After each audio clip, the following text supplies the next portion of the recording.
So welcome back, everybody. I'll do our intro. Time unravels at the edges, memory frays when echoes tread, and somewhere between the heartbeat of dawn and silence, after prophecy, the Sanctum waits. Cast out by divine fire and spared only by a flash of grace, the party awakens in a place unbound by stars or sun, the Sanctum of the Dawnsplit Crown. Cracked planes of once vaulted glass scatter light in fractured beams, as if memory, not truth, is what refracts here now. Their dreams drip with blame. The name Veltrazhar hums through stillness, unfinished, unforgotten. Somewhere below, the remnants of dual seal lie fractured. Light and loss split by betrayal. The walls remember. The echo stirs. In this place, outside time, the unraveling has only begun. And since it's been a bit since we have played, I will get us to that scene and just do a quick recap of the last session. I seem to be remembering the fact that we were attacked in the middle of the hotel. We went to sleep and we woke up in the middle of some kind of hellscape. Not necessarily the hellscape. You got attacked in the middle of the night. Thorak busted down a wall, and an avatar of Veltrazhar, which got mistakenly released with your group in semi-presence there. His avatar came and attacked you during the night. Some of you getting quite injured. And you were, as a group, surrounded by a bright light. I'm going to go ahead and redo the actual dialogue that went with you guys getting bamfed out and arrival really quick. Let me get there and there. So in the hotel, again, as you were sleeping, getting attacked in the middle of the night after having some dreams, you guys were surrounded by a bright golden light. You were pulled from the hotel, and after you were pulled from the hotel, you started seeing visions. The visions started with, let me go ahead and put something here. This first thing you saw was this. The scent of warm stone and citrus oil fills your nose. Golden sunlight spills through lattice skylights, casting dancing flames across polished alabaster floors. You see priests in deep ochre and white, tending to long planar script scrolls marking celestial alignments. A younger alkalite laughs as he adjusts the sundial lens too far to the left, and another brushes incense ash from a mosaic of Arion's radiant crown. Children, yes, children, are reading hymns aloud in the outer hall while a cleric pours sun-infused water over an ailing woman's hands. The light heals. You hear a phrase repeated. The day begins when the name is remembered. Then the sky grows silent. A shadow that does not belong to the night washes over the sanctum. Every bell in the tower rings without being touched. The priest looks skyward. One weeps. You feel pressure in your bones as the soundless quake tears across the veil, and from beyond the heavens, something strikes the edges of the sun. Runes begin to unravel mid-air, bleeding golden threads into black fissures. You watch as the sunbeam splits into three, and then into none. Screams are muffled. The air folds inward. Inside a central sanctuary, 7 priests stand around a spiral altar made of fused flame glass. They chant in harmony, not words, but pure harmonics. The sound of 1,000 dawns condensed into a single sustained chord. Their robes smolder at the hymns. One of them, you feel her name is, or was, Herald Alandar, lifts a relic, a sunburst circle split in two. She speaks, though her voice is memory only. Let the flame forget, let the name survive, let light remember the path unseen. As they kneel, runes ignite around them in rings. Their bodies begin to translucently phase, becoming light and echo. You are outside the temple now, as if standing on the sea. The entire structure ripples, caught between light and shadow. The jungle thins, the mist grows cold, and then the temple begins to fold inward, shrinking not in size, but in certainty. It blinks out of phase, not vanished, hidden. You feel it slip past the edge of the world, nestled between minutes and prayers. Then silence, until you arrive.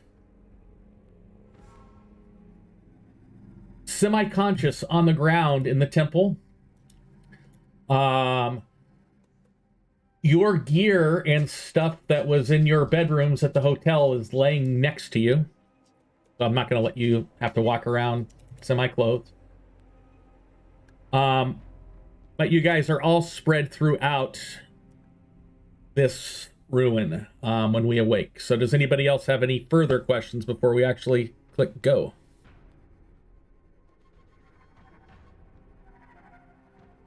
Nope. Okay. I think we're all right. So you awaken in the sunlight. In the ruins of the temple that appears very familiar from what you saw in your visions after the battle with the avatar of Veltrazhar in the hotel. Whoa. Guys? Guys! From where I am I able to hear Paul? Yes, you are. Okay. Over You're- here! Farthest people are apart is like 200 feet. Yeah, if they're yelling out, you could definitely be heard. But over this way! I'm coming. Whoa. Look at this place.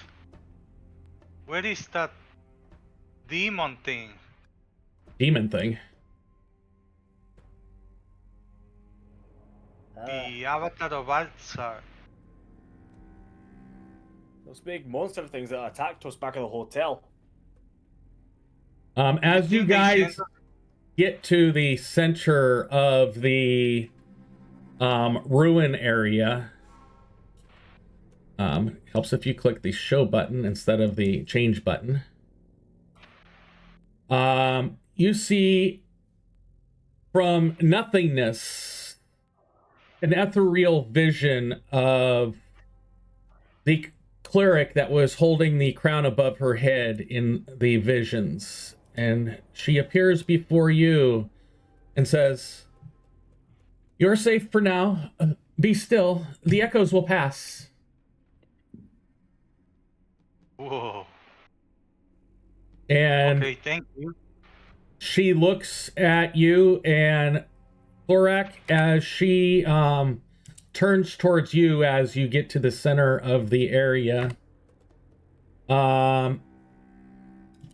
she starts to glow, and get to, and boom.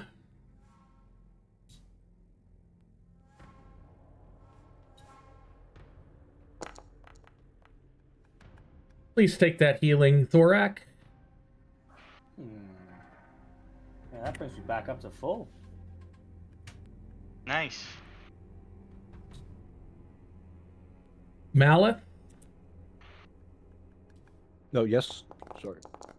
please take that healing when it pops up for you.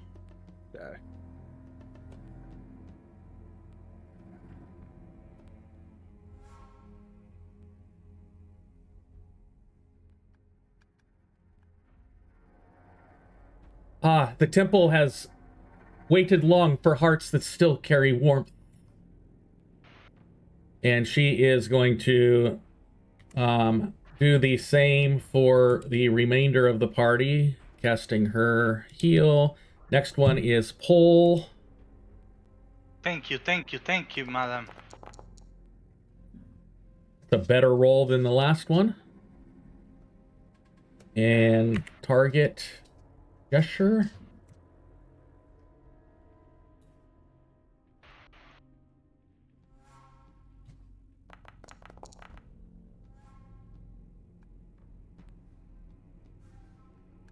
And the last one.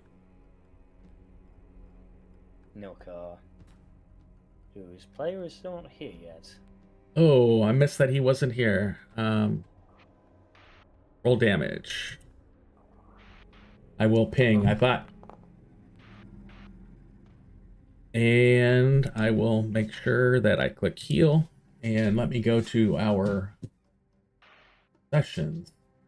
Missed that Thorax said didn't have anything, but I didn't miss.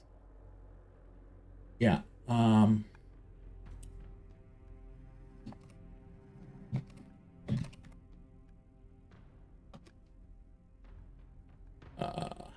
me try that again.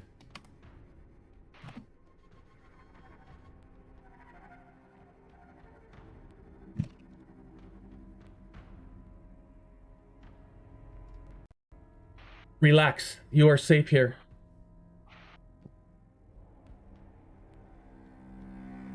Thank you, madam.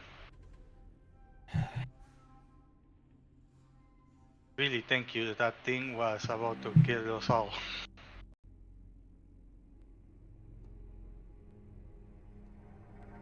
Anybody else want to say or ask anything while we wait? Nilkar just responded crap.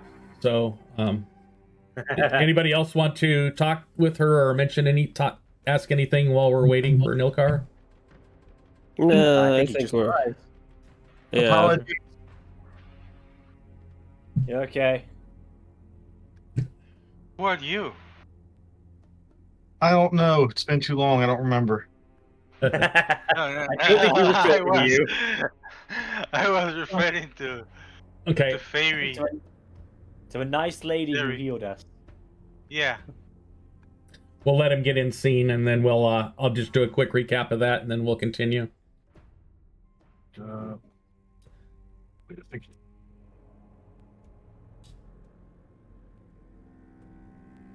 Think this should be it.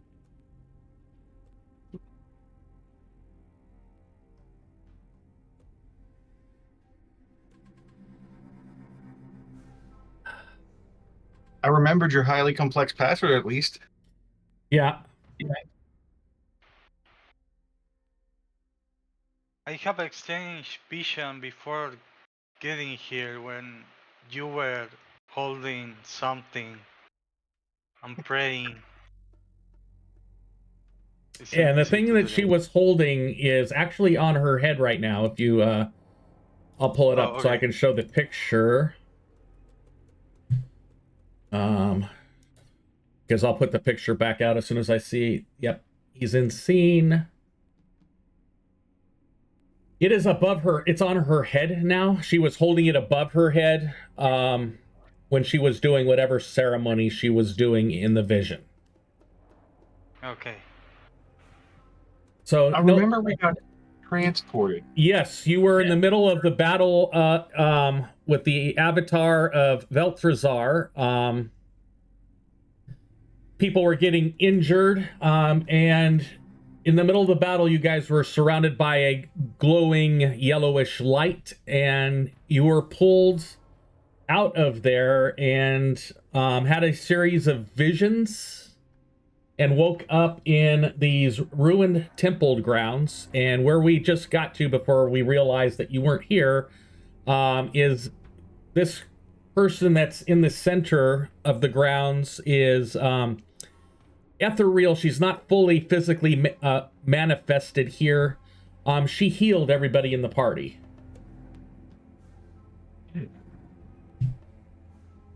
I remember. I think I'm in my underwear. All your gear was beside you when you, yes, I retconned it and said all your gear got bamfed with you. So you do have access to your gear. We'll say that you guys were able to put it all on as part of this healing process. All right, then I'm no longer in my underwear. So she had, what she had mentioned is, she said, you are safe for now. Be still. The echoes will pass. And that the temple has waited long for hearts that still carry warmth. And that's what she said, besides healing you and leaving it up to the party to ask questions or discuss anything with her. Do we Well, know who thank she is? Sorry. Sorry, no, you're first. I was about to say I was about to tell a joke about cold and warm and all that. Just you first. Did we find out who this was before I got here? No. My first question will be, thank you. Who are you? I am Alendar, last herald of Arion, or the memory of her.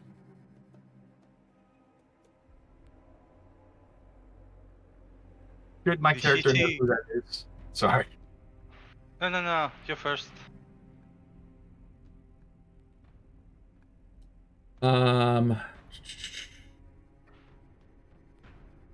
Do a basic action macro recall knowledge. Get over here.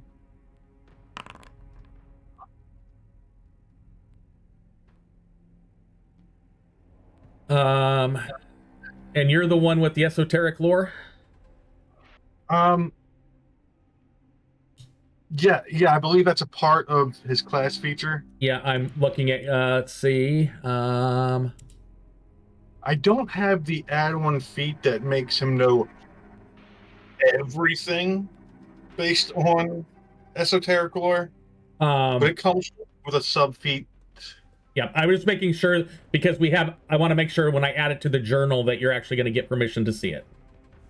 Yeah, I have esoteric lore, dubious knowledge, but I don't have the extra feat that makes it go beyond haunts and creatures and stuff. Yep. Put that in here. And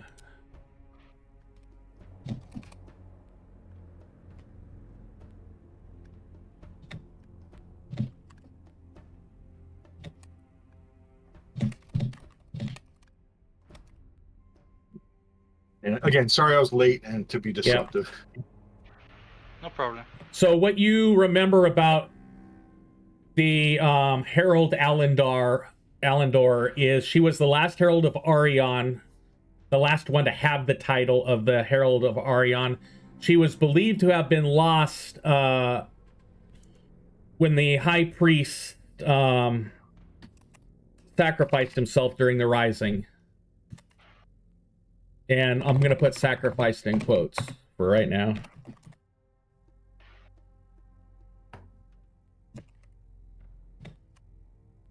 There are known written mentions of her after the Rising happened. And you should see that in the journal right now. Make sure. Yep, you should see that in that journal. So where the let me get his title. I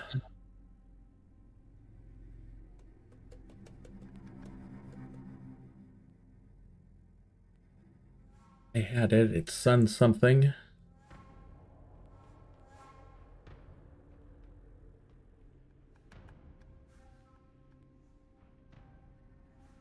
The High Sun Word is the one that sacrificed himself. He's in charge of the overall church, was in charge of the overall church. The High Herald is in charge of its, the ceremonial aspects of it, of the church. So that's the information you remember. I wanna ask, did she seem translucent? You told me that she has not completely manifested. Yeah, yet, she does so- see semi-translucent. You could tell she's there, but you could see through her also. She's not fully manifested. She is like an image or a memory of something that was there. But she is interacting with you.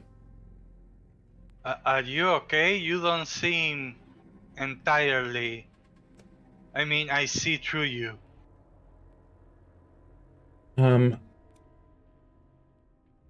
I was the last one to stay here. I am no longer in your land. I'm with our god Arion. And when she says that word, Pull, your marking that you got back in session 2 or 3 starts to burn a little bit. Ouch! Ouch! Ouch! Oh, this damn mark. She looks at you as you do that, and she sees the mark, and a bright glow again goes around her and starts to go around you. And the pain from the marking goes away, and the marking disappears. Oh, thank God! I was waiting for this to happen for a couple of seconds. A specific god, in fact. That was. She goes. Where did you receive? Where did you receive that marking? That has not been seen that I know of for thousands of years. Oh, I touched a stuff. I touched a It was some kind of chair, wasn't it? Like a throne of some kind. It was a hand with a spheric stuff in it, Yeah, and I was curious. Yeah, he touched a crystal ball while he was at that hand chair throne thing. Yeah. And I got that. It was very stupid on my part, but sometimes adventures are stupid.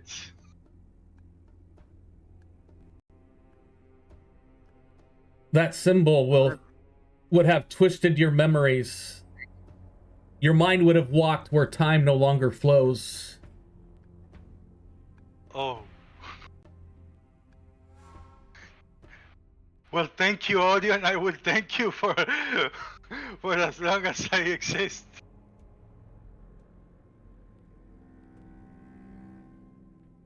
Your injuries are echoes of the chaos that presses at the veil. But in this place, light still answers.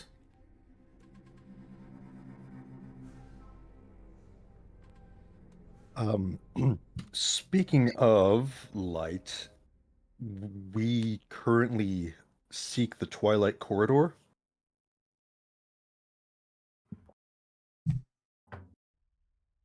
Oh, for what purpose?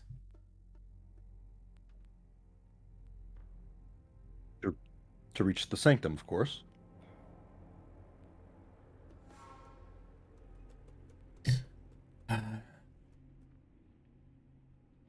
Prove yourselves worthy first. You guys can make any check you desire, as long as you could frame what you're rolling as something to try to impress on somebody that's very close to the god Arion for her to import further knowledge to you.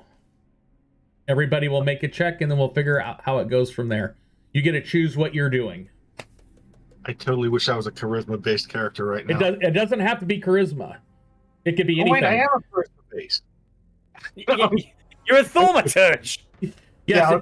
it could be anything. It could be intimidation, deception, probably a thievery, unless you could think of some sort of sleight of hand way to get around it.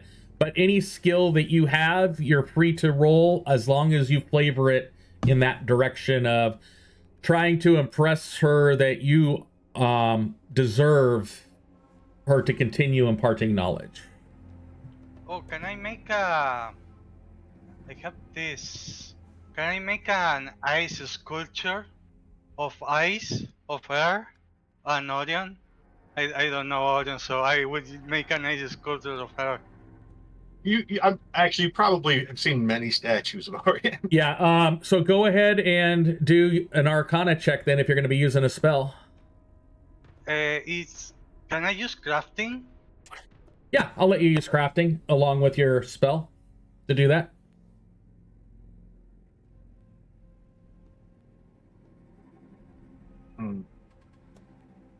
It would be performance to tell her stories, wouldn't it? That would be correct.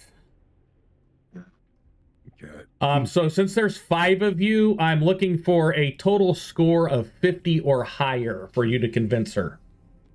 It's not individual successes or failures. It's an total score. All right, someone throw something at me. Can you when I click in the roll craft, it tells me drag item here. Okay, I don't want. I will go ahead and do that I put in chat. Thanks. Okay, I gonna hero point for this. It is not good. Speaking of which, let me make sure I give you those. I've got mine. I didn't do the I'm reset down at the beginning. Okay, 23. That's very good. I make a nice sculpture of her. Ta-da! No, I meant the sum has to be 100. I was dividing by 2 after I already did. So we're looking for an average of 20 from everybody for the successful pass. So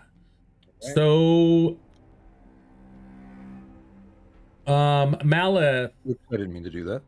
Okay. Yeah, So let's go around. I don't know what that rolled for. That was a recall knowledge. So I'm just going to go around and put things into chat for you. Thorak, what skill do you want to use? I'm gonna say, do you want us to impress you in some way to prove that we can? When you say worthy, I presume we know how to keep ourselves safe wherever we're going, correct? Yeah. All right, throw something at me. What skill are you going to use? Athletics, obviously. Okay, there you That's one by a go. long shot. One of the stones that's part of the rubble comes off the ground and starts hurling towards you, Thorak. Okay, let's roll it. Headbutt the stone. Headbutt the stone.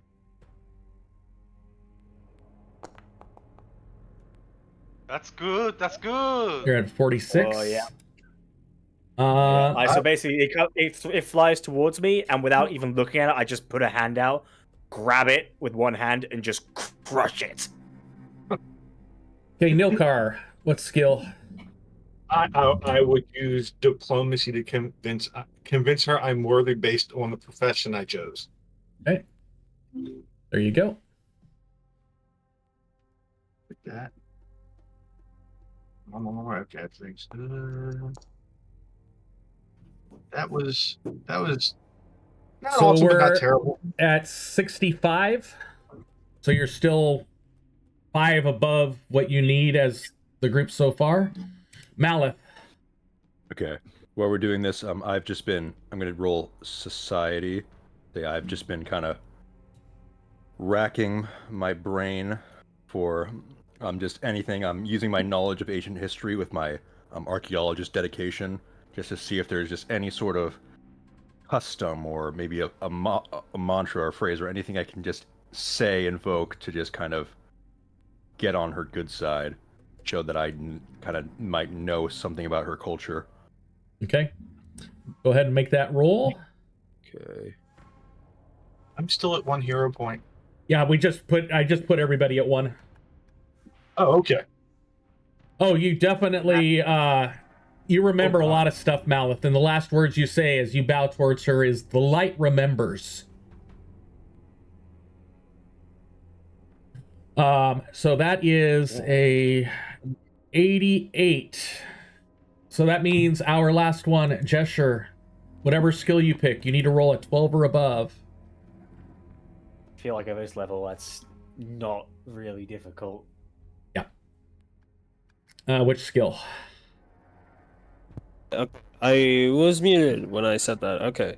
So, Gesture, when it's his turn, he says, I wasn't paying attention. Were you saying something? Oh, crap. You gotta prove you're worthy. Yeah, you need to prove your worth before I impart further knowledge. All right, well, what do you... All right, well, what do you want me to do? Because I have a lot because I have a lot of tricks. Tricks, maybe I'll show you. Maybe I'll show you some. You gonna do thievery? Honestly, I was actually thinking more Arcana because Okay. a lot of his tricks are very magical based. Got it. Yeah, Okay. Deception probably would have worked too, but I like this more. Okay. Can I use my reaction to clue in, give him my investigation bonus from pursue a lead? Yes. Okay. I will do that. So gotta set it back to 1. And Let me then close that and let me wait for you to post the reaction. Because Okay. it probably gives me an effect that I need to drag on my character. Yep. Yep. Alright.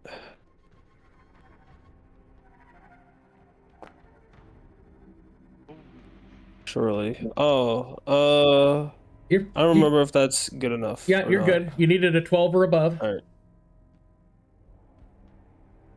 And Honestly, I kind of like the idea of Jester using his magic to scare his teammates because that's very in line with what he usually does.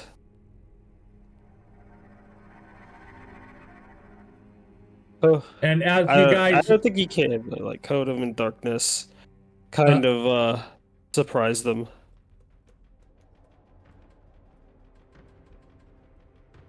this sanctum was once a beacon. Beyond its borders lie memories twisted by the abyss. You walk where time no longer flows.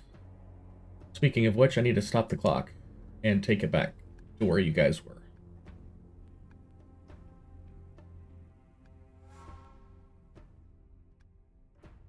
Oh, hold on. What was that about time? Hold on. What was that about time stopping? Time no longer flows here.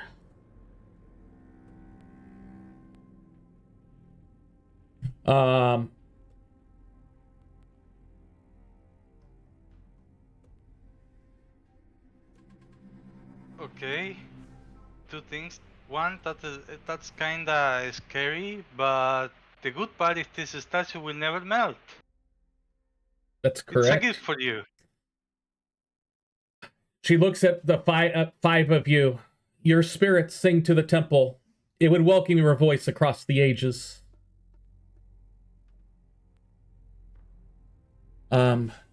Walk with me.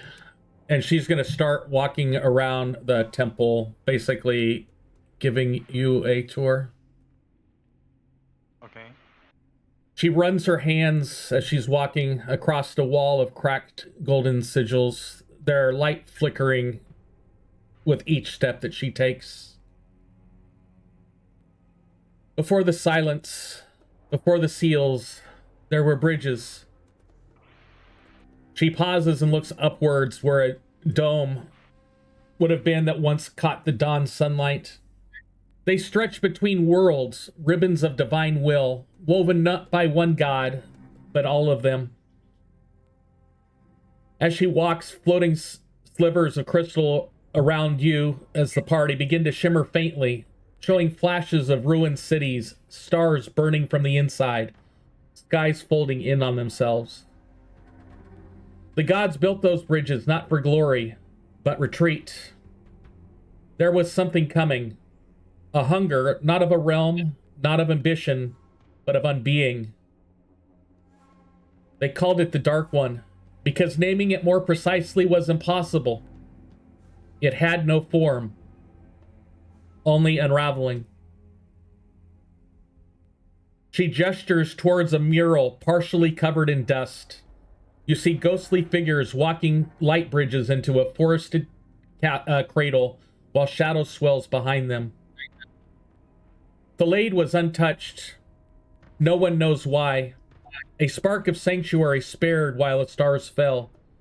She kneels to brush away ash from the mural's lower edge.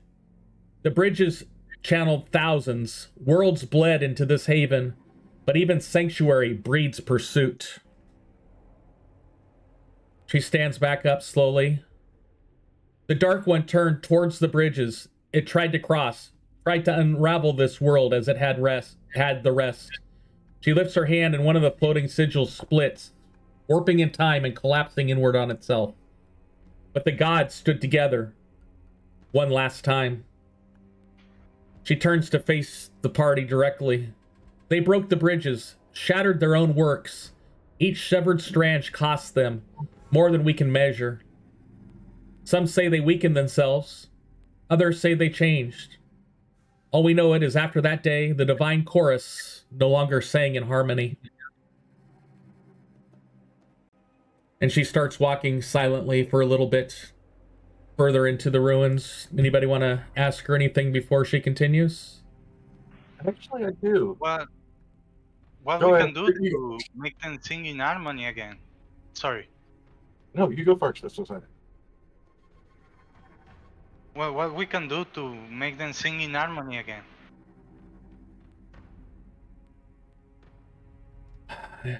Don't know if it can be done between the... It was an effort to get the gods of good and evil to work together, those of holy and unholy. It would take an entire planar incursion again, probably, to get them to work together again. It was, I believe, out of desperation to save anyone that this is what happened. Okay, that was my question. That answers my question too. I just wanted to confirm. You mean all the gods? Apparently, yes. Yes, The gods. all of the deities. Yes, they were working together to evacuate worlds to Thalade. And that was thousands of years ago. She leads you guys down a side hall lined with collapsed glyphs, half stuck in looping animations of flame and shadow. Centuries passed, and then a second fire came. She pauses by a burnt statue of Lunara and Arion locked in mutual protection. Demons clawed through the veil. Not one, not a few, but a tide. She draws a radiant thread from the air, bending it between her fingers like a timeline. They use time, not fully, not as the Dark One did, but echoes of the same madness, backward burns, fractured moments, wounds that healed wrong. She lets the thread snap and fade into motes of light. We called it the Rising, not for what rose, but for what we lost when it did. Her voice lowers as she continues walking through a collapsed prayer chamber. The gods did not stand together this time. No bridges, no unity. Only bargains, only bindings. That is when the seals began. She continues walking a little further, giving you time to inquire or speak.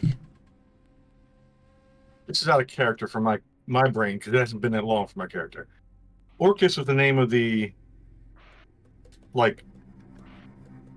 Orcus is one of the demigods in the Abyss. So he's not a true deity, but he is one of the quote-unquote demigods. And you guys have been dealing with Orcus's lieutenant. Okay. Orcus probably would fall... let me get up to... entities. Click entities. Click deities. I will type it into chat. Zarzhul. He is... Control C. Control V. Zarzhul is the what you would consider the god of the abyss. Orcus would probably be working under him. Okay.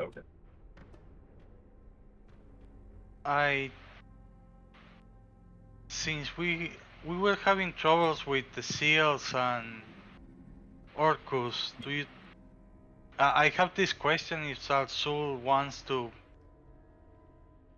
wants the Dark One to take over or something because he's messing with the seals.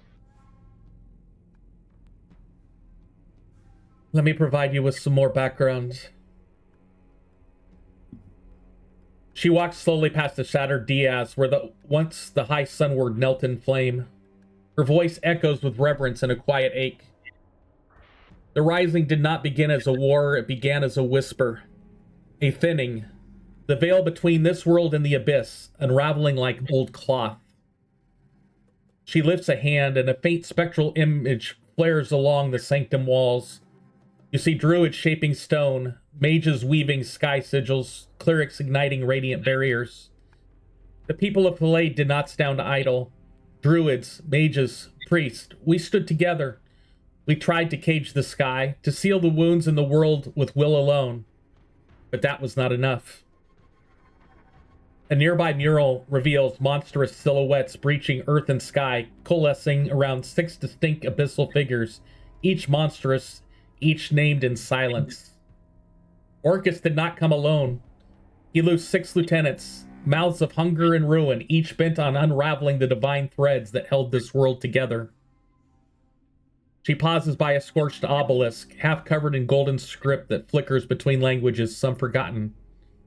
We could not repel them, only delay. We chose the unthinkable. We would bind the lieutenants, trap them between pacts and light. But even that required more than Thalade could give.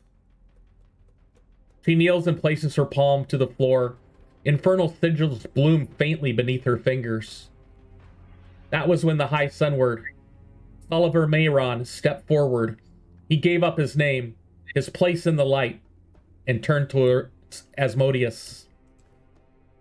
I'm going to put his name in chat, because that's important.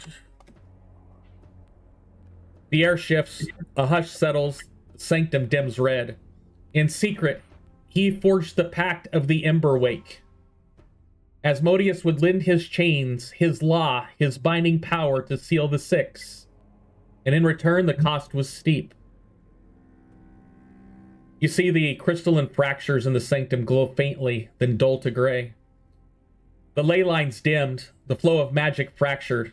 Aether glass, once drawn from the vibrant streams of power, ceased to grow. Wards faded. Artifice withered. What was once vibrant became silence. A barrier was raised around the outcast isles, an arcane quarantine. Its wards bore no god's name, only clauses and consequences. A boundary of law, not light. Her voice drops lower. Only a few know the whole truth. The arcane wardens, the highest circles of Arion and Lunara, and the covenant keepers of Asmodeus.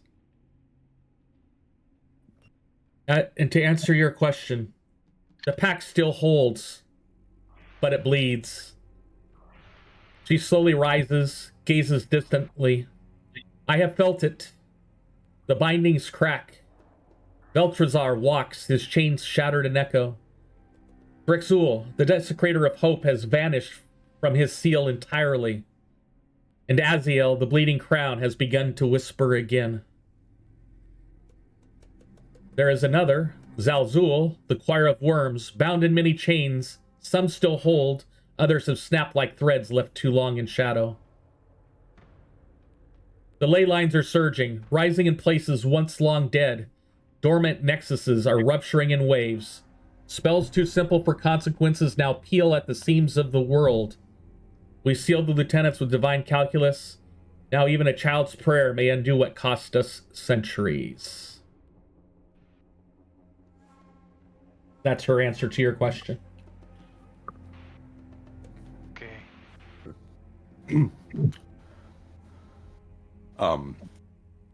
Real quick, out of character. So I just wanted to establish what my current investigations are, since things have changed a little bit. You are investigating stuff aligned with the Cult of Orcus as your major overall investigation. Yeah. Okay. So that's my main umbrella. Okay. And then subsequent to that would have been Veltrazhar, which is the one that got released with you. And the bindings, the binding rituals, those are all part of Right. your subsequent investigations. Okay. So she's been giving you plenty to go along with your investigation. Okay. All right. Forgive me for being so forward. As I'm sure you know, that Asmodeus is a deity of his word. Is there any chance that there's any sort of records that we could peruse? Any terms, any clauses, anything that we could look at for any sort of hint as to how to possibly reverse the damage? Perchance. I know that Asmodeus will not forgive this. The power he hoarded from our world, stripped away from lay and field, is rushing back. The magic is no longer bound. It is wild. It is unclaimed. There may be records with the arcane wardens, or back in the city of Konda, at the Temple of Arion. I know not, as I stayed here when we sealed the temple from the Dark One. What would likely happen if all the lieutenants are freed? Would the veil come down, and would other horrible, horrible things happen afterward? For sure.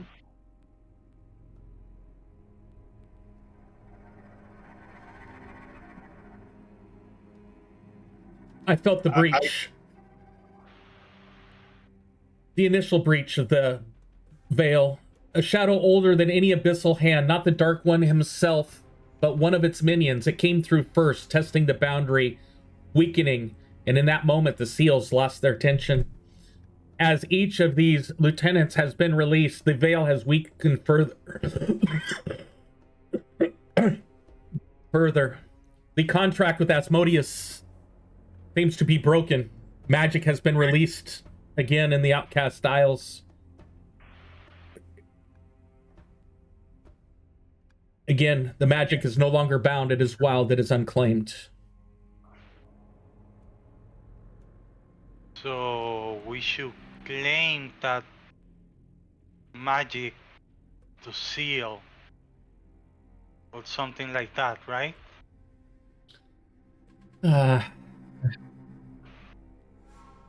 Yes, potentially. I just know if this continues, the Lane may face ruin not from one direction, but three. The abyss stirs, as evidenced by the freeing of the lieutenants. The infernal lords will lash out to reclaim their loss of magic. And if it was the Dark One, gathering once more, she pauses, then all this may have only been a prelude. There is still a path, one not paved in seals or sacrifice, but in remembrance. Remember, the light always remembers. She lifts a trembling hand, and lights extend into the air, each forming the image of a relic. Dim, stylized echoes of ancient power. When the bridges collapsed, when Thalade was sealed, our leaders scattered relics throughout the old world. Artifacts carried across the bridges, too powerful, too dangerous to remain. Each entrusted to the guardians of a land, each tied to a god. Each still out there. The symbols of the relics flare once and begin to slowly rotate in place like constellations. Dilkar will actually pull out a notebook and start scribbling down copies of the symbols. Okay, I will. I'm going to go Control C, and I'm going to go to your book.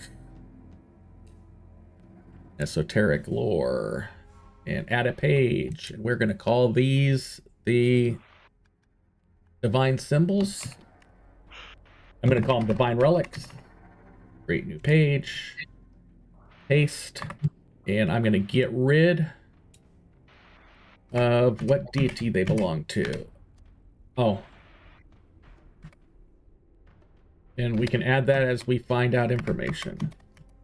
But I will, as you're drawing the symbols, and because of your lore reason, I will tell everybody what the names of them are. I'm almost done. Boom.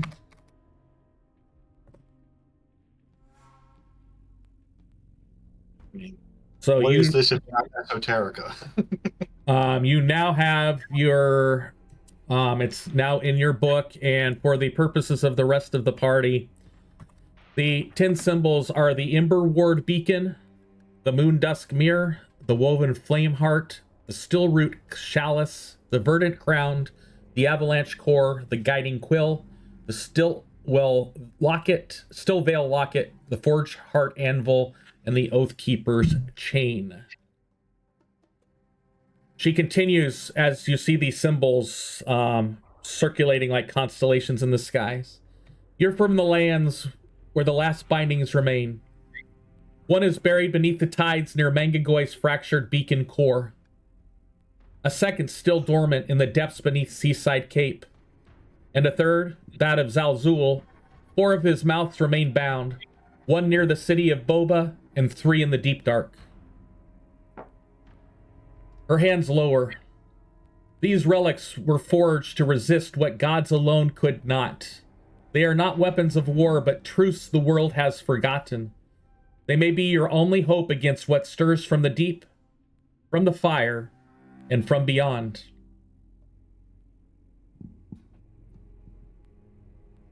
Okay, I like that idea.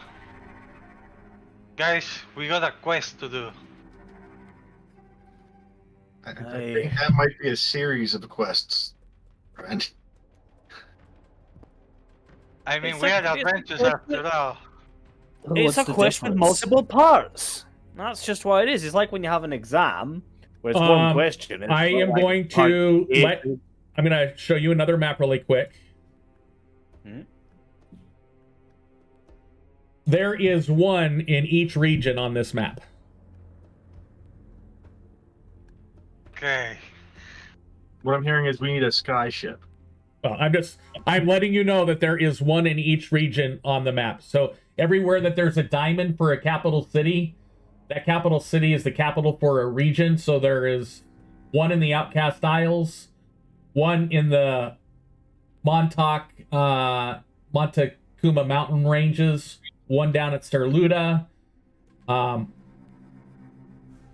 around Sturmhold, 1 near Revalia. There 10 of them scattered throughout the lands, just to let you guys know this. Okay, yeah. I'm going to go back to our map. Just so y'all know, out of character, Nilkar suddenly has an immense craving to replace his lantern with the Ember Ward Beacon.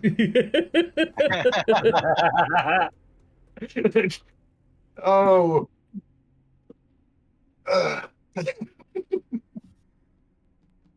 Your path before you is one of many. Do you seek the bindings of the remaining lieutenants to see if you can reinforce them? Do you go to seek out these relics? It is up to you. She places her hand over her heart. I can guide you to it first, but I cannot walk this path with you. I am tethered to memory. You are forged in motion. And know this. Some of the relics have already begun to waken. Not all will wait to be found. And not all who seek them do so in service of the light. And she continues walking, taking you guys back outside into the grass area of the temple region.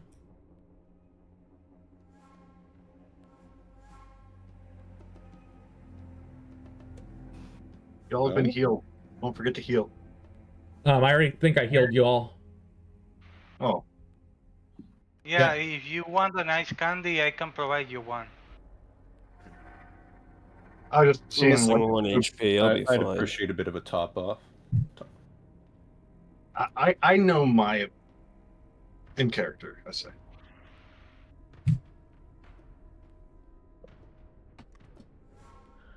Well, I'm never been one to turn down a treasure hunt. Yeah, And I'm ready for this adventure.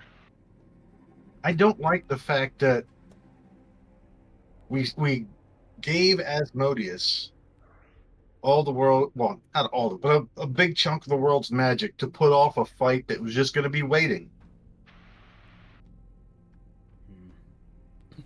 And we didn't even put in a bunch of effort to get ready for the fight.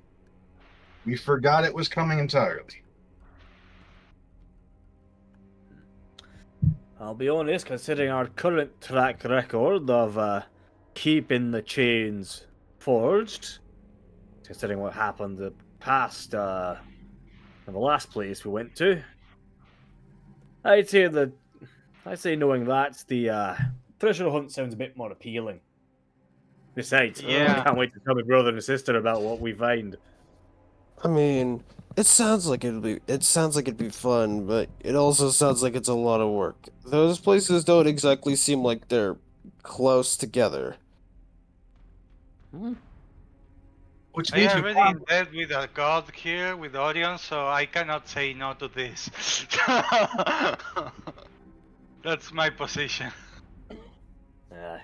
I see any excuse to do a little bit of traveling's a nice one. Besides, it'll be for a good cause. and I doubt we'll be walking.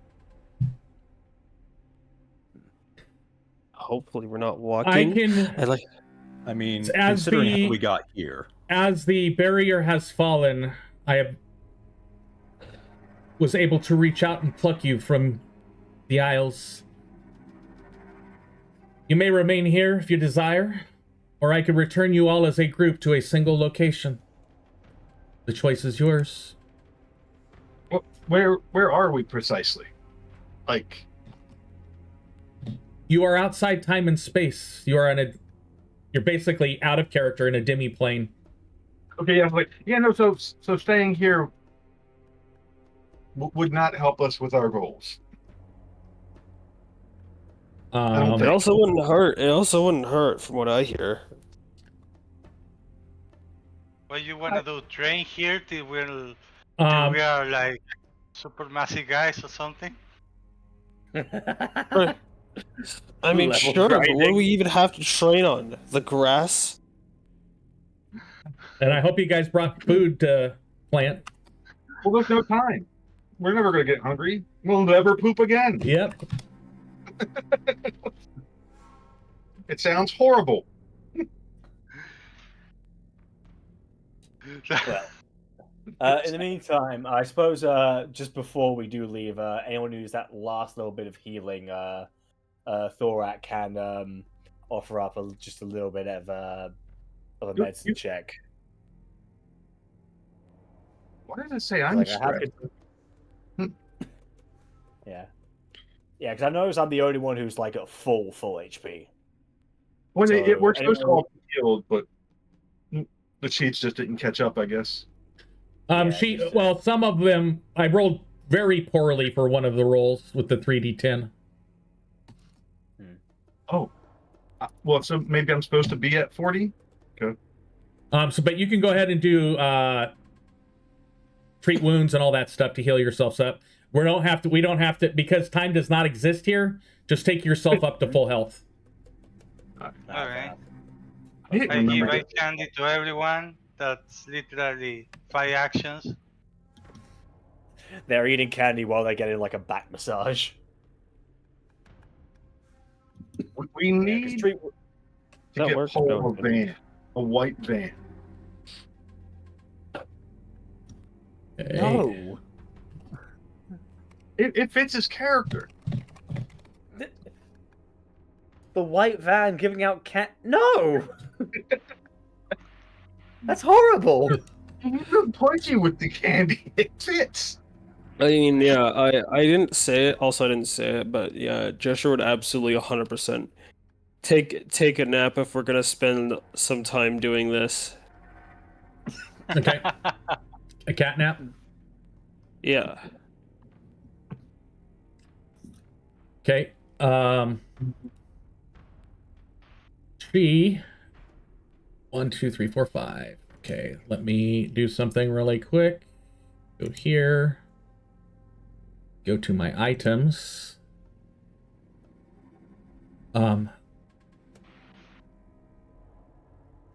as we are outside of time and space, yes, rest, recover as much as you need. I can return you back to the time that you left the real world, as your souls are linked to its passage of time. That'd be perfect. No, wait. We were fighting someone that I don't think we want to fight yet.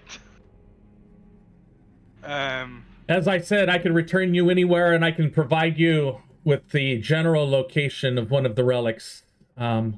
Okay. Yeah. That And- would be perfect. And as you have proved yourselves to me, I will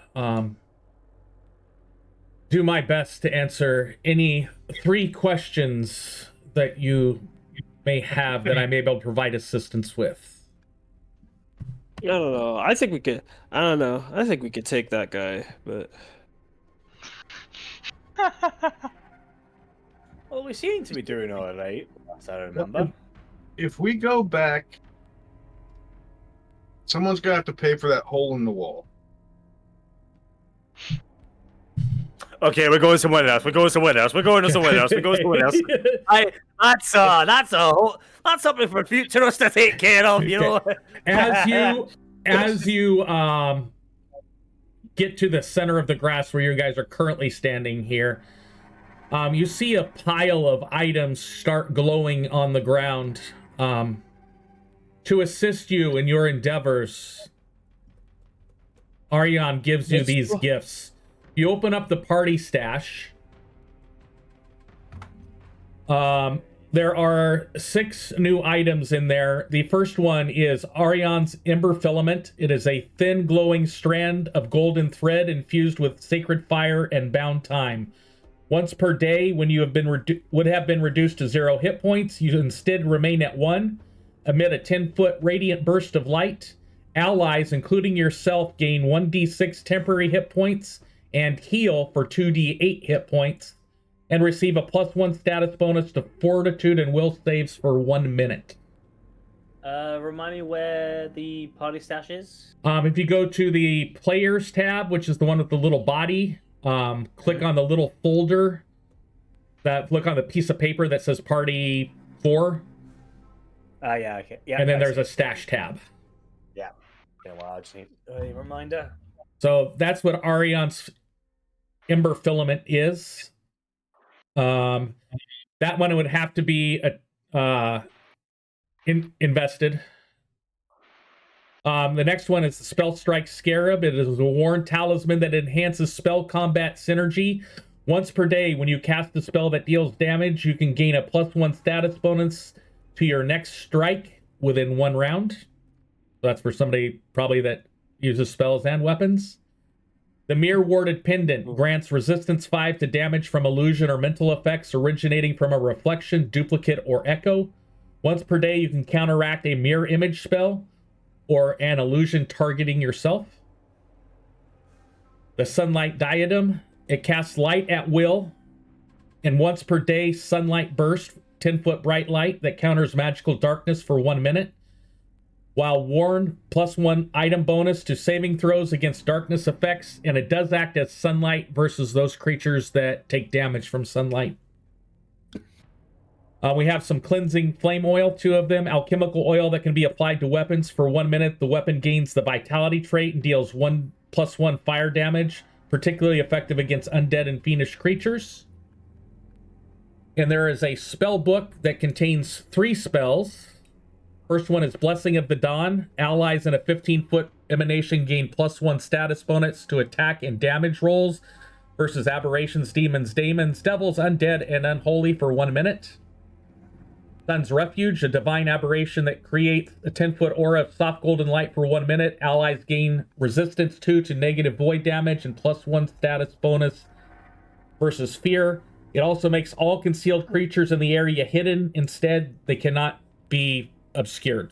So basically, it unconceals things in the light. And the last one is Litany Against Shadows. You intone a prayer that binds the shadow of a single creature you can see. It must make a will save. If it succeeds, it's dazzled for 1 round. If it fails, it's dazzled for 1 minute and cannot benefit from the concealed condition while in dim light or darkness. So it's up to the party how you distribute those items. Well, I can only see one of them that I can actually use. funny. I think you are always melee, so the audience ember filament is good for you. That's exactly what I was thinking. And again, Oh yeah, that's definitely Mr. Tanky Tank thing. Hold on, where are you seeing these items? They're in the party stash. So, Oh, okay. yep, I put them in there. I think I want the Mirror Warden pendant because Mirror and Ice is just thematic.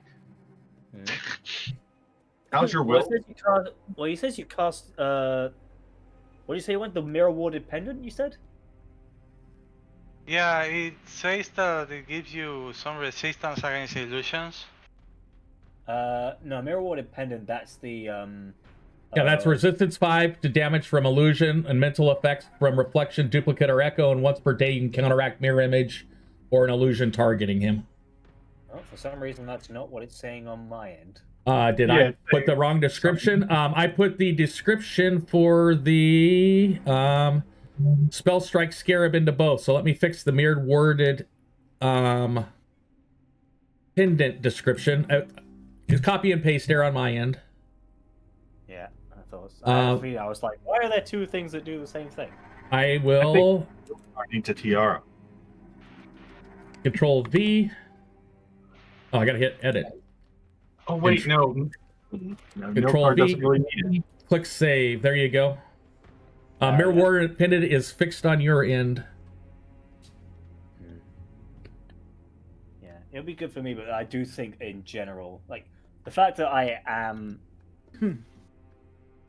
Yeah, both because I'm melee and also because I'm a bit of a secondary healer, so the fact that it gives HP and heals for a lot is pretty good. It does like sudden bursty when we really need it, and you're the one that's always going to be up in stuff's face. Yeah, exactly. So like as soon as I'm in danger, it suddenly helps a lot of you guys. And the fact that it specifically only affects allies is also very useful, since that way I don't accidentally heal enemies. Yeah, I definitely vote you get Tiarian's Ember. Yeah, I'm with you there. So Thorak, go ahead and take that Arion. I mean Thorak. All right. So Just drag it to your sheet. Hang on, I need it. Open the sheet first. And as I get time this weekend, I'll actually make those into actual items with the actual rule elements on them. All right. Oh wait, I could actually use this. I'll just take this. But I'm pretty sure I'm the only one who can really make use of this most effectively. Which was what? The spell strike scarab. Yeah. You're also the only one that can use the spell book, aren't you? Yeah. Yeah, the spell book was specifically designed for our Magus. Really? It's also specifically against his theme. Oh, it is. Yes, it is. Yeah, it is. So anybody that can scribe spells can take the spell book. I mean, I can. Yeah, because if it has the light, yeah, like I don't know, like I know it says the spell book of light, but like if it actually genuinely has the light trait, I actually cannot use it. So that would be one of the spells in their Sun's Refuge. You would not be able to use. I can't use Sun's Refuge at all. Yeah. So here's the deal. It is a spell book that you can pass amongst each other and inscribe the spells that you can use. What I'm going to do is I'm gonna say there's 2 of them in there, so you each could take one. So the Blessing of the Dawn and the Litany Against Shadows, you could use even with your restrictions on light. And then the Sun's Refuge you couldn't. I'm gonna have Scroll Esoterica. Could I use the fact that we have this book for me to be able to make scrolls of these? Yes. Sweet. So I'll make a third one then. That way you guys can all have references in there. You can drag it to your character sheets. Is there somebody who uses spells as part of their kit other than me? I will be able to make scrolls, a certain number of them, for free every day. I see. But it's not like I'm taking your book. I'll just be copying it. No, that's not what I would like. I'm thinking about the scarab, the spell strike scarab, because. Oh no. That's a user. Yeah, you're the only one that does that type of stuff. I mean, the word spell strike is literally in the name of the item. I feel like that should be yours. Yep. Yeah. Let's try taking one. Is it treasures that would go in? No, it would go into equipment. No, I don't want all three. I want one. Give me one. So I don't think I have it yet, but I will be able to. That leaves us with the cleansing flaming oil for somebody who wants to put on their weapon. That's for Yeah. I think that nobody here uses weapons. Nobody uses weapons. Okay. Well, I use bow and arrow. Yeah, or arrows. Can you put it on arrows? Yep, I would let him the same thing that other oils do and poisons. I will let you use that as multi-applied to arrows.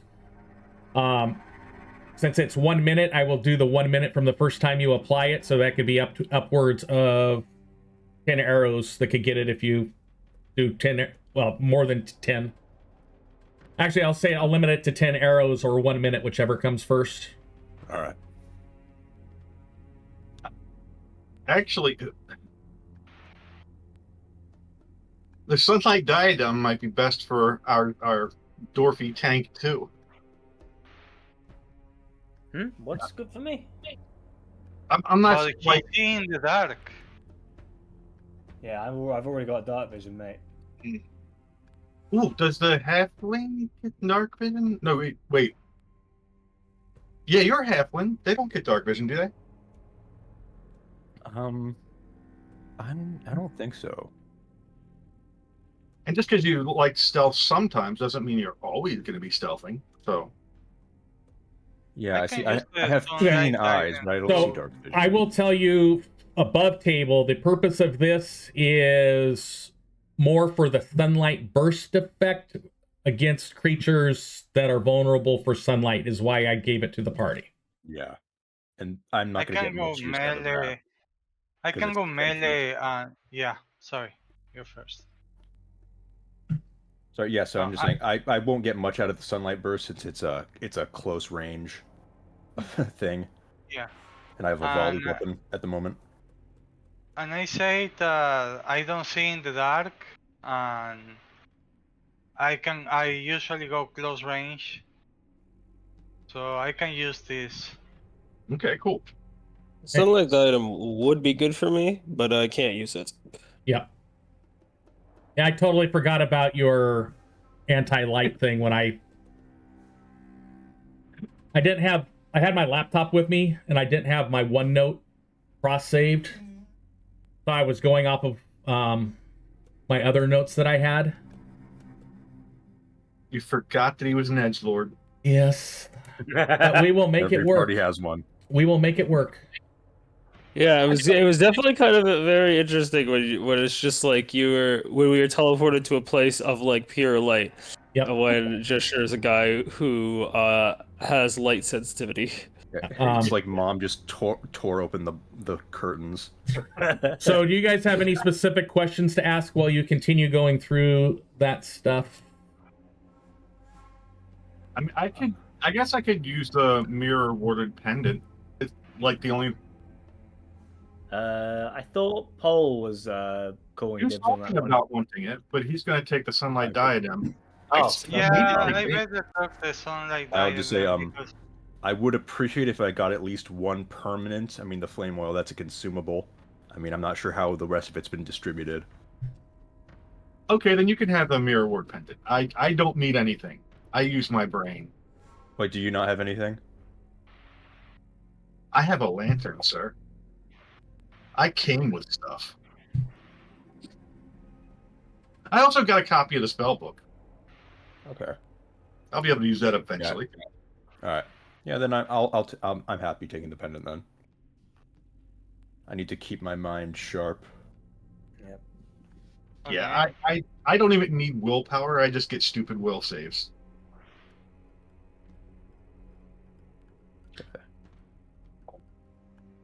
They're currently my lowest ones, but they grow pretty significantly. So, which beacon? I mean, which relic do you guys want to know the general location of? Probably the one that we're closest to. Yeah, You are in the middle of nowhere, Well, so yeah, we can go where you're equidistant from everything. Yeah, so anywhere we need to be, we can go. Let's go to the farthest one and work our way back. Again, we're in the middle of nowhere. I mean, This like the doesn't furthest anything. from the inn. Well, yeah, but will they keep bringing us back here and dropping us wherever we want to go, or do we have to travel on our own? You once we would leave here? probably be stuck traveling on your own. So if we need them all, we should probably start at the farthest place and work our way back. I will let you know we don't need them all. As above board, as soon as campaigns in total get 3 of them amongst all of the campaigns, then there's going to be a shift in the world. Oh, holy shift. Well, Okay. we know. I told you guys before we knew this what Nilkar wants. Yeah. The lantern. Okay, I'm fine with that. Nilkar totally wants to take this relic of a god that he absolutely respects and all that, but doesn't specifically worship, and wants to use it as a tool for his job. So you're talking the Ember Ward beacon? It gives off light, right? That's what beacons do. I could be making a poor assumption there.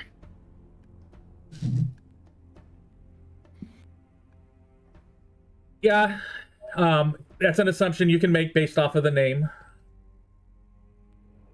So is that the direction? Is that the one you guys want to start seeking out first, and I'll give you the information she can provide you on that? I guess so, yeah.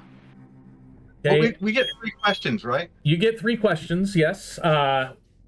We should probably use them to ask about these different things. So yeah, that's what I'll let you do. So I'll let you ask your 3 questions, then I'll have her provide the information to the relic you choose, and she will ask you what location you desire to go to. So what do you want to? So what's your first question? We should probably ask what is the easy one to get. I assuming everyone is everyone. I'm assuming there is no easy one. Exactly. We are talking about ancient divine artifacts. I don't think you're going to be able to just buy them at Toys R Us or anything like that. Yep. Yeah. They are in 10 different regions, and they are assigned to 10 separate gods. What questions do we want to ask? We should agree on that first. We should agree on the question. While you guys talk about the questions you want to ask, let me go let my dogs out really quick. Okay.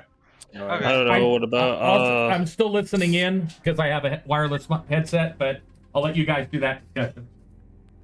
I don't know. How about like which deity is probably going to be the one most likely to not hate us? Oh, I guess since we are working for Orion, if we search for the relic of Orion, he will not mind. Yeah, that would probably help. So that maybe we search for his first. What is the relic of Orion? But don't ask questions yet. We got to decide the questions. You can't just ask questions willy-nilly. We'll lose it. Okay. Okay. I thought with the notes that you guys were taking, we already knew that. Oh no, that's We just saw symbols that represent these things. We didn't get. They didn't have a thing saying which god they went to. Okay. Okay, Nilkar has a weird yen for the Ember Ward Beacon. Do any of them call out to your characters? Are there any like dark and broody ones in there? Still Veil Locket, maybe for protection? I mean, the guiding quill sounds like my up my alley. I don't take the notes, so I don't know what the relics are. Isn't it in chat? Oh, I didn't even realize I looked at the What about the moon dusk mirror? Yeah, the ones speaking to me specifically are either woven flame hearts or forge heart anvil. The funny thing is, like 4 of these could actually be class features of the character. Yeah, they could be influence. Yeah, if the Ember Ward Beacon does create light, then it could be a lantern. The mirror, I assume, is a mirror. The chalice, if it's a chalice, then yeah, there's the chalice. Those are all implements. And then there's the crown, which Regalia. I don't plan on going crown. I was thinking of going. I already have the lantern. I was going to go tome, and finally, if we get that far, amulet. Okay, The locket's technically an amulet, I just got done think. walking the dogs. If you guys on the right hand side of your screen go to the compendiums packs tab. I'm there. Do you guys see a folder that's shared with you called deities? Give me a minute. There's a lot of folders. Okay, let me come up with a different way to get that. Hey, down, puppy. I mean, the deities are up in the one of the channels that I'm lore channel. Yeah, so they are in there. I was going to let you know the 10 deities as a freebie. So yeah, I do have the information in the lore channel. I forgot about that. But the 10 deities are Aurio, Aebaris, Aurion. Looks like Eldath. They are anagram. F-A-Y-N.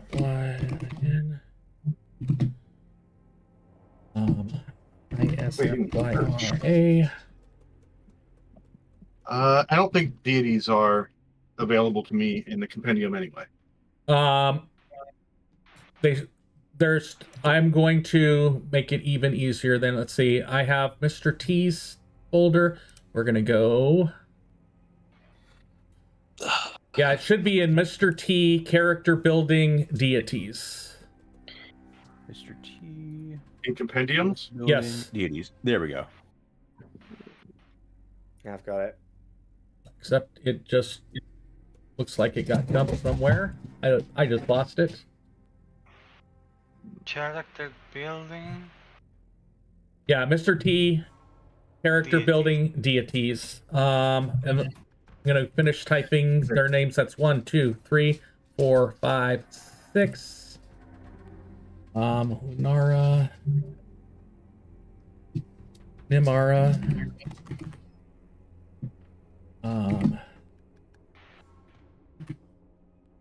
Algram. I think that was a goddess of ice, but that was an evil one. Maybe they're just misunderstood.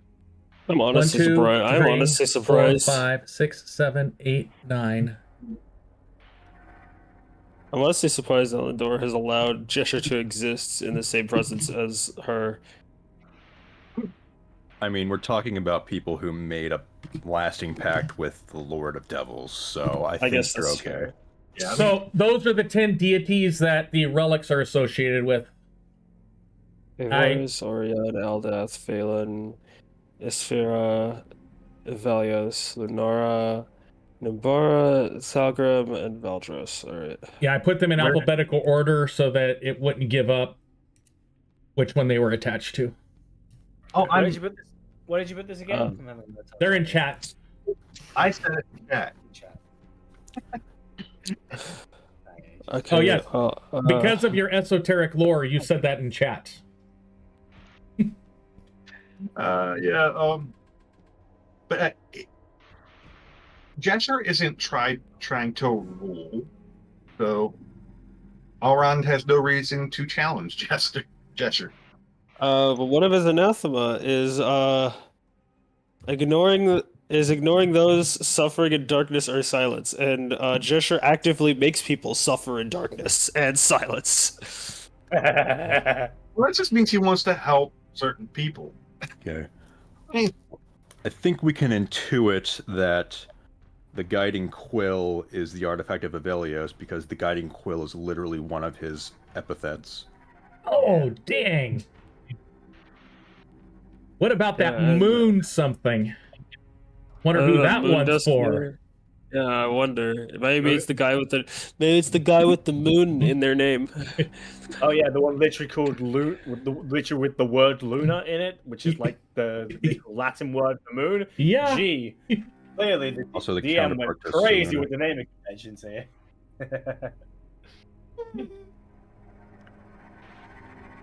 I wonder who the Oathkeeper's chain is. I have no clue.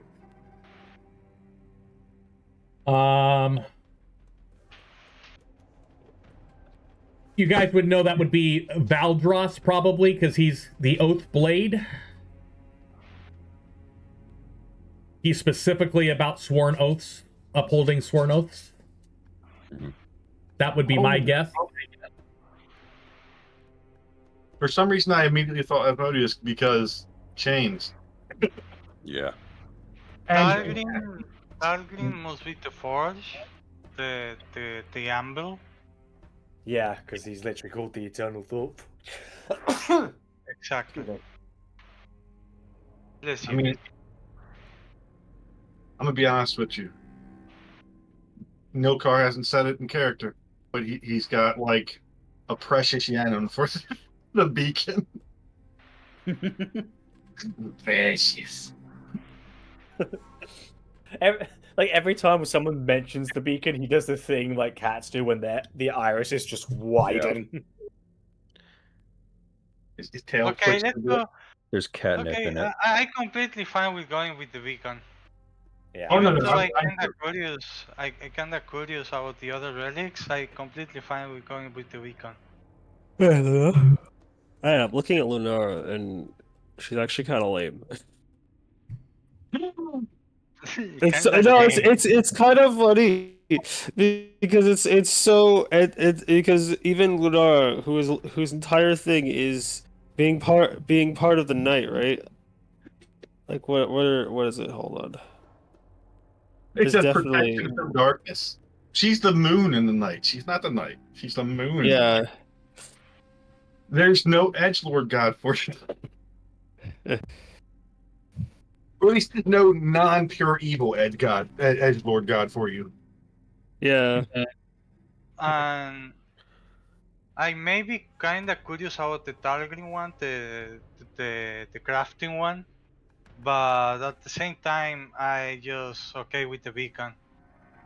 Because I am an adventurer first and a crafter after, so Yeah. Thalgrim's holy symbol is an anvil, so yeah. That one's pretty obvious. So let's go with your first question that you want to ask without telling me which thing you're going after. Are any of these in danger of causing serious, like, big problems right now? I'm sorry, that's a question I would like to pose. I put this question before the group. That's fine. You can ask that. yeah. also, so we know that other people have their eyes on these, so maybe we should get a sense, get an idea of what ones other groups have their eyes on. Oh, you're right. So we don't step on each other's shoes. Yeah, I'm well, totally fine with going PvP with killer groups. yeah. Well, then the question is, do we want to go for the ones no one else is after, or do we want to? Because we know she said that not all of them are in the service of good. Say, I Yeah. would. I will let I you know wouldn't- you guys are the first party to make a choice right now. Yeah. Oh, neat. Oh boy. I like Yeah, my- I suppose the reason there's so many relics is that we take a choice and then everyone else gets one of the ones that we haven't picked, I assume.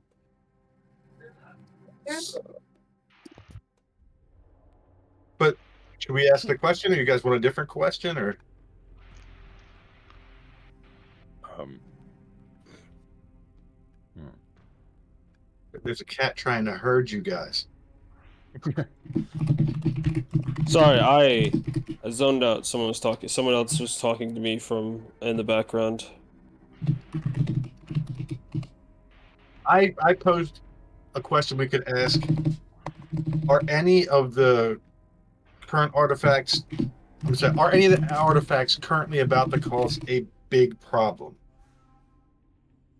Yeah. That was the So, like, question are I they, posed to ask. are they especially dangerous right now? I guess is Yeah, what you should, how you should word it, really. Although I guess it's Dangerous. not like she's a genie. She probably will. She'll probably answer honestly, even if we're not specific with our wording.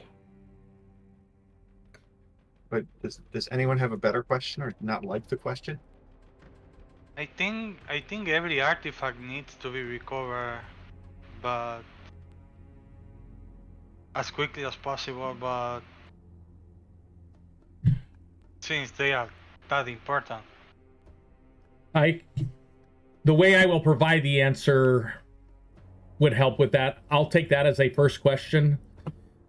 And she says that in addition to the flare-ups with the ley lines in the island of Kanda, there seems to be magical energy focused in the area last known where the Verdant Crown was, as well as the Avalanche Core. And I will be putting those locations and those two artifacts in chat.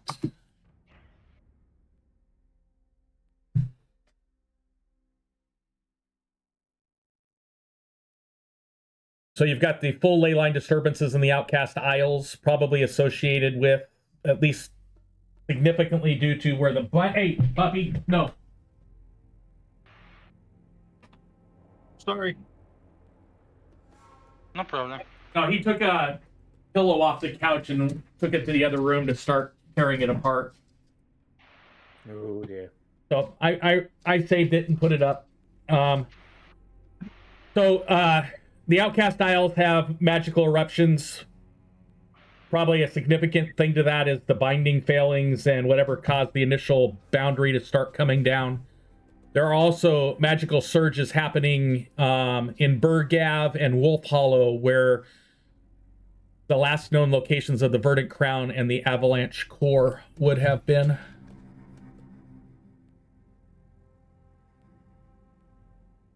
So, does this change our decision of going for the beacon, guys? Because Nilkar hasn't voiced his selfish desire for the beacon in character. I was just talking out of character about that. okay. Is there anyone seeking these relics that we should be wary of? Would be a good question to ask after that.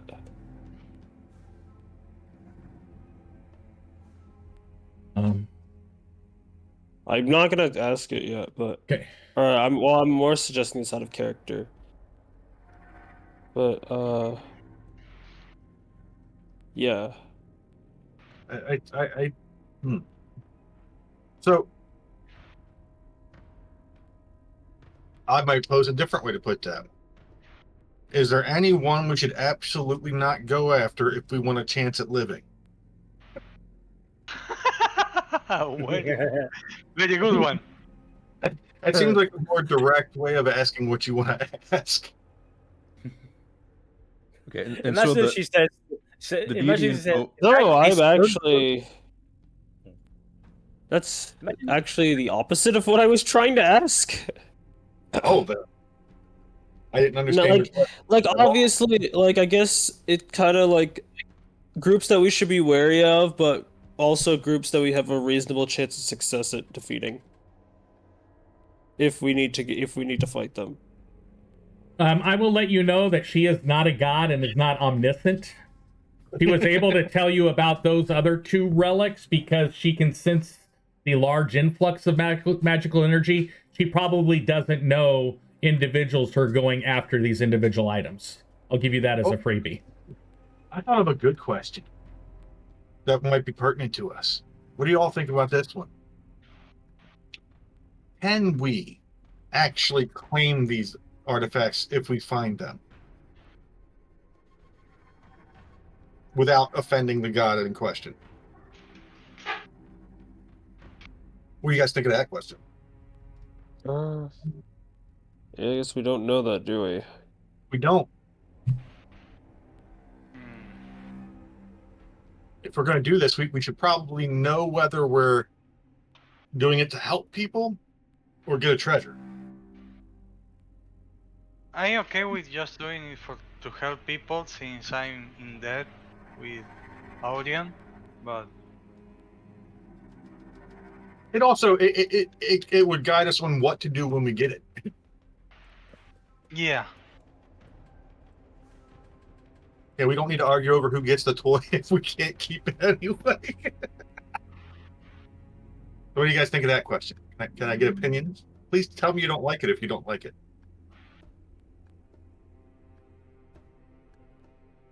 No, I think that's fine. I think that's So you fine wanted too, to know yeah. that.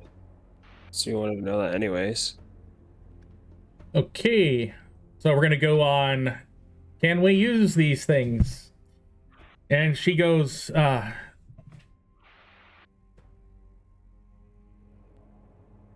from the knowledge Arion imparted on me, plus the histories that we used to have here of how these were used on the other worlds, the goal would be to bring these artifacts together and have the associated clergy of the deity assist in a process of breaking whatever tethers hold these interplanar ties to Thalade. So you would be able to use the minor benefits of whatever the relic it has, like if it has plus this, plus that, you know, for a certain radius. You guys would be able to use those regardless of what deity you are, but the actual final ritual to cause, hopefully, any off-ramps to the world of Thalade would require coordination amongst multiple churches / pantheons and bringing these relics together. Yeah, so the goal wouldn't be us going to save the world and get a treasure. It'd be go get the treasure, we can use it while we have it, but then give it to the clergy so we don't all die. Yes, that Exactly. would be a good way to state that. Yes. So that would be your question too. And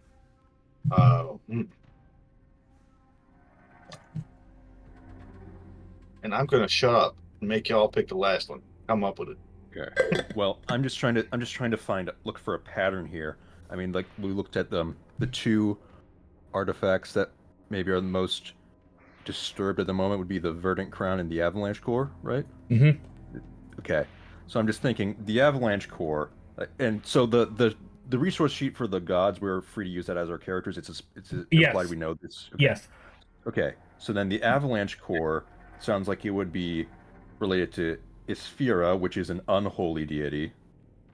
And that location is that frosted area on the planet. Yeah. And then the Verdant Crown I believe I've narrowed it down to 2. So the one that I'm thinking it's probably most related to, just based on the term verdant, would be. Let's see, I'm looking for his name right here. Phelan the Verdant Sentinel. Yes. Which is a Using holy your deity. investigation stuff, yes. Even out of character, your in-character investigation skills come in handy. Yes, the Verdant Crown is located in the Seralta area near the capital of Burgove. That's the general region that would. Okay, I'll just say the reason I wasn't sure was because I know that Morvina is the Thorn Crown, but that's an unholy deity, so I wanted to see if maybe. And Morvina was not on the list. Yeah, and I didn't. I just thought that maybe there was a pattern, but I guess not. Yeah, because one of them is related to a holy deity, one's unholy. So, yeah. So I guess the question is, if we want to go for one of the more disturbed artifacts, do we want to go capture one from the holy artifact in hopes that it will serve us, or do we want to secure the unholy one to keep it away from malignant forces? Nilkar will say, "Fuck the cold."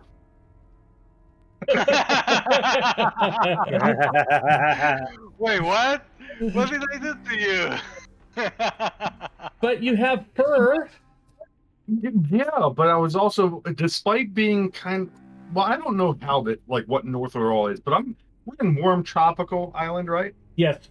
This whole region Yeah, is, just think of, Hawaii, Bali, that type of stuff. Yeah, no, he's been born and raised. He's been stuck behind a veil in a freaking warm tropical area.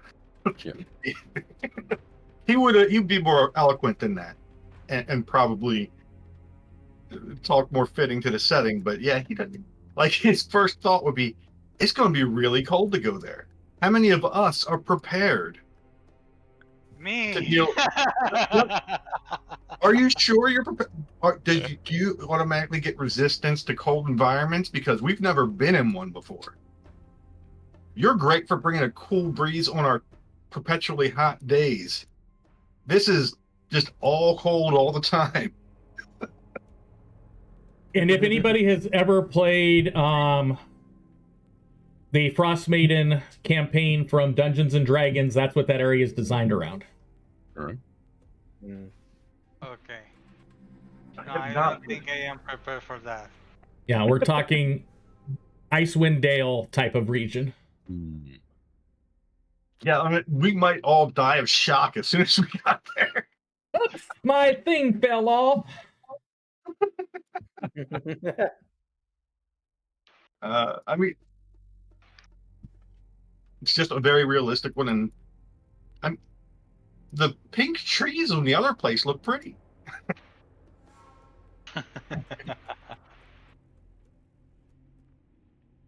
Okay, you got me there. Yeah, the pink trees look very pretty. So, a third question. I decided they're gonna have to come up with it because I'm being pushy as hell. So Okay. Okay, so I think our last question should be tailored around our chosen artifact. So I think that we should probably deliberate on that first, and then try to ask a question that will serve us in that search. So I think the most popular ones that we were going for was perhaps the Emberward Beacon, or if we're looking at the more disturbed ones, the more pertinent ones, it would be between the Verdant Crown and the Avalanche Core. So among those three, do we have any strong preferences? I think the Verdant Crown. Yeah. Verdant Crown. I won't get to keep the damn beacon anyway, so. Yeah. Okay. So. Dulce Rulata. So Verdant Crown. What do you think, Thorak? I poke him in the wake. Meh. Ah. Well, anyway, what we discussed.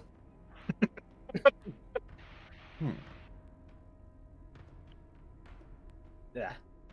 fill me up with it. Fill me in very quickly. So we decided on beacon, I believe. No, What we didn't. No. No, we Not were the beacon. thinking I think we're leaning towards the verdant crown. Well, Verdant the Crown. two that we are being informed are definitely in hot spots are up in the cold ass snowy Yeah, place. yeah, of Doom, metaphorically. Yeah, and the other one's in the pretty pink trees place. yeah, and yeah, the avalanche core is an unholy artifact, we think, and then the verdant crown is a holy artifact. So the question is, do we want to get one that would possibly serve us, or do we want to contain one that might be used against us? I think we could use either one, because our goal is going to be to deliver it to the clergy of the item. So I don't think it's going to be against us using it to deliver it to its own people. Yeah. Well, I mean, yeah. I I will mean, say- granted, I'm pretty sure Asmodeus himself is unholy, and so I don't think unholiness is the be-all, end-all as to whether or not there are allies or our foes. Right. So,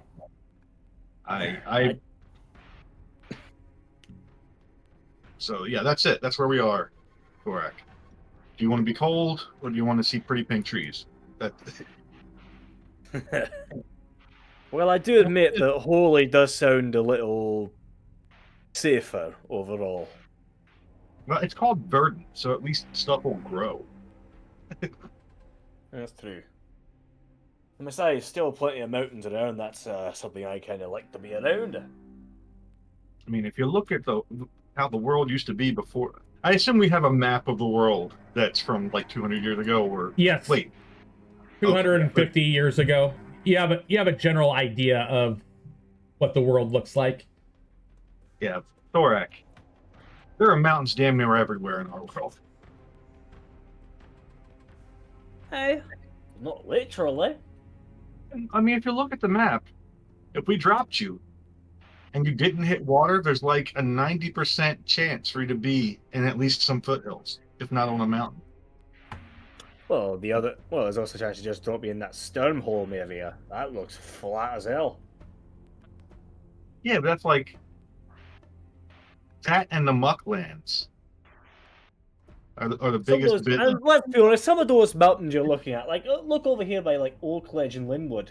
Those aren't mountains; those are hills at best. But you definitely, Thorak, you feel I'm pulled definitely towards leaning towards- Ringbad, Dalgroth, Feanor, and Mount Valcarna. Your blood is just Yeah. pulling you to that region.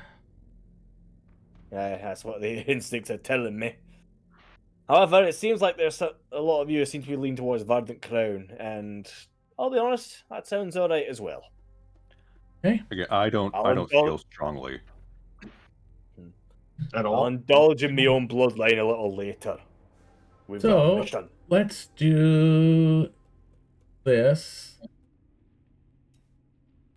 I am going to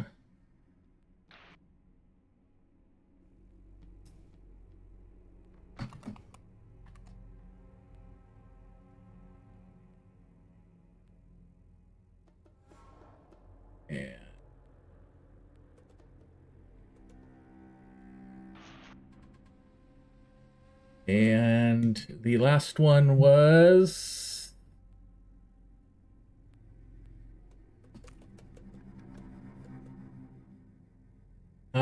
please go to handouts in Discord.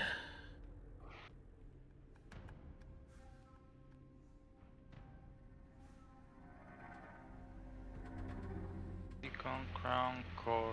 Okay. Ooh, I see.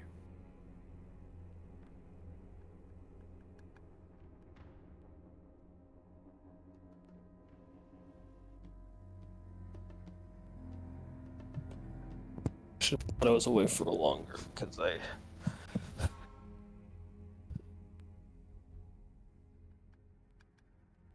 they probably missed a lot of important information. Yes, go to the handout section of Discord and choose a location.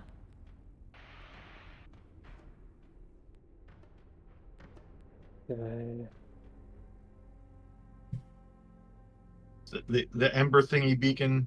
Yeah, it's the Ember Beacon, Verdant Crown, and Avalanche Core. Right.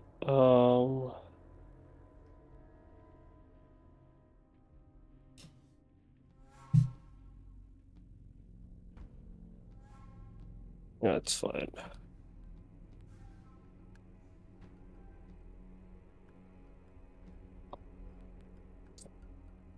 You have one holdout, so Yeah, I got 5 votes now. there we go. And our thing is 5-0 for the Verdant Crown. God love democracy. And pretty pink trees. Yeah. Yeah, I'm not ready for dying of cold. That will be pretty out of character. Yeah, I think when all other things are equal, err on the side of morale. And keeping your digits. That's true. So you're going to ask about the Verdant Crown? What she knows about it. So let me get my Obsidian click back open to this quest. That would technically, Cerulata would be a continent, wouldn't it? That's the mountain range. That's the name of the mountain range there. But still, that would be a continent, not an island, right? Yes, that is a continent, yes. Or as I call it, that's one of the regions. The Verdant Crown. It once bloomed at the edge of Cerulta's cliffs, where the goddess wept after the bridges fell. It was buried beneath the root stone after the blooming war, sealed by the Fey Watchers beneath a living altar. She looks up distantly. They say if you kneel in the Hall of Thorns in Burgov and speak your grief in the mother tongue of the forest, the ivy will answer. But the root stones have begun to bleed. Something is unearthing what should sleep. She turns towards you as a party and says, if you seek the crown, start in Burgov's archives or its gardens, but tread carefully. The dead may already walk beneath its petals.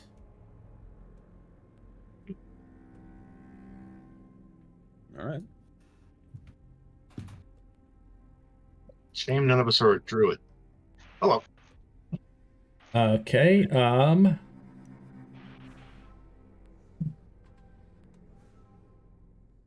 Yeah, well, I mean, I got a couple vials of cleansing flame oil that are burning a hole in my sleeves, so We also have a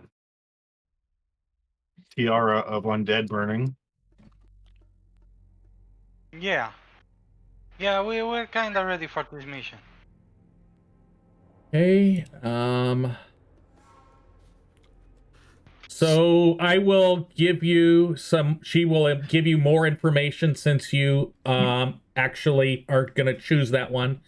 It is in fact associated with the Phelan, the goddess of renewal.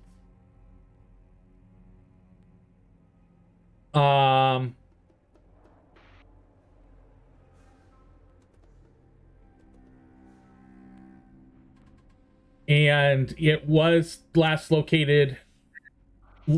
to be located in Cyrilla.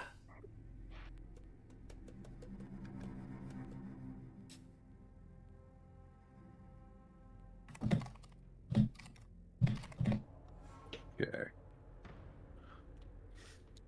All right. And so I'm going to use my solid lead class feat. So so in terms of investigation, so were you saying that the binding of the lieutenants and the cult of Orcus, those were two separate investigations? The cult of Orcus is a sub thing underneath your binding of the lieutenants. They're trying to release the lieutenants. They are tied together. So I only have one big umbrella question open at the moment. Yes. Okay. So then, all right. So I don't even have to use solid lead. I'll just open another investigation. This one is just the search for the Verdant Crown. Okay. Yeah, I was thinking if she's going to drop us off anywhere, I think we would probably rather start off with the research. Yeah. You You weren't stuck inside the Veil, so you probably know where there would be big libraries we might be able to access there, maybe? She did give you, told you a place to go look. She said,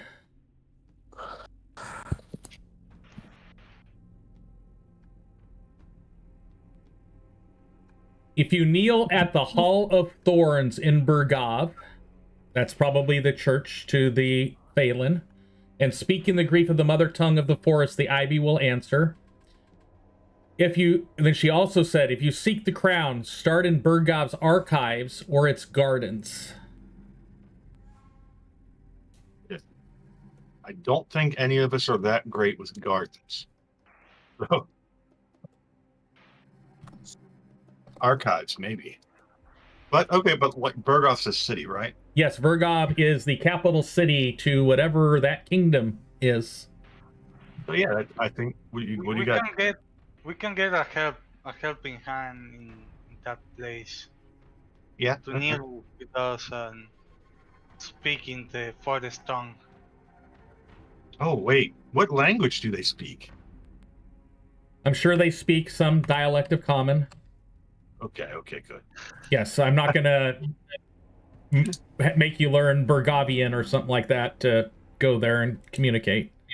It just occurred to me we've been stuck behind a veil for 200 years. We might not be able to speak to anybody. Our lingo is not the best. Okay.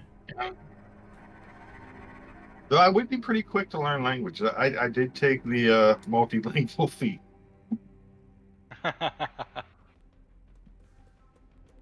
Oh, come on. Is it not letting me upload the image?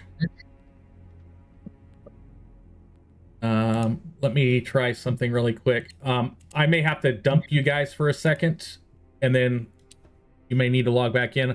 I'm just going to log out and log back in because it's not letting me upload images, probably because I've been logged in too long. If it dumps you, I will let you know. It didn't dump you because I didn't shut down the server.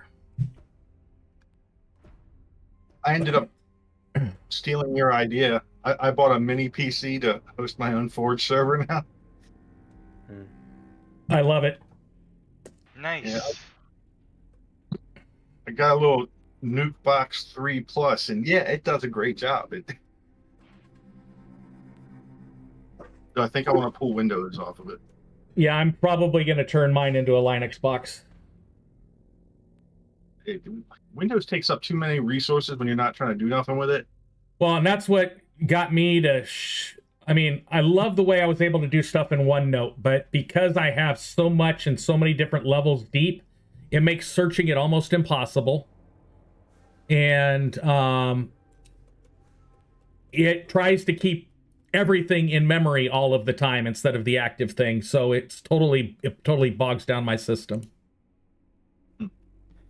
Well, and Windows wants to mess with everything. You can't set things the way you want to easily anymore. Yep. Well, and then because it's a wonderful Microsoft product, they try to push everything onto their stupid OneDrive. Yeah. I hate about every other week I've got to go back and disable OneDrive on everything. Especially if you do an update. Any updates, you got to go check your settings. Not just OneDrive. There's other settings they'll mess with. Okay, so here we go. There. I've got in what I need to get in. Any other last minute things before you disappear? This sculpture is a gift, so you can see yourself. I thank you. You're welcome. Okay, now we're going to go to Obsidian and the Verdant Crown. Oh, to flirt with the dead lady.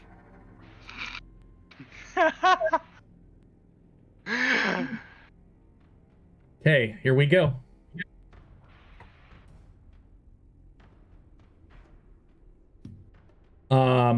She has you get all together. standing next to each other. The glow and the warmth from Arion starts to go around you. And next thing you know, you are standing on a path. You see Burgov rising like a garden, half consumed by memory. Ivy-choked steeples and hollow birch towers pierce the skyline. Living architecture grafted onto ancient stone. Bridges woven from tree limbs stretch across green gorges, connecting bastion to bastion, their bark engraved with centuries of prayers. Mist drapes the lower levels like morning veils. The streets are cobbled not in stone, but in root and petrified vine. Lanterns of glowing pollen drift on breeze, currents shaped by subtle druidic magic. Even the guards wear leaf-laced armor and speak softly among the branches. At its heart stands the Glade Citadel, a fortress palace where oaks bend inward in reverence, forming halls lit by bioluminescent fungi. Beneath it lies the Root Vault, a tangled labyrinth of memory, trees, and sealed altars, most believe abandoned since the end of the Blooming War. But something stirs beneath the roots now. Some say the gardens are growing wrong. The petals open at midnight, and the vines whisper in languages not heard since the rising. Burgav is beauty, blooming atop bones. And that is where we're going to end this session, so I can prepare Burgav for you.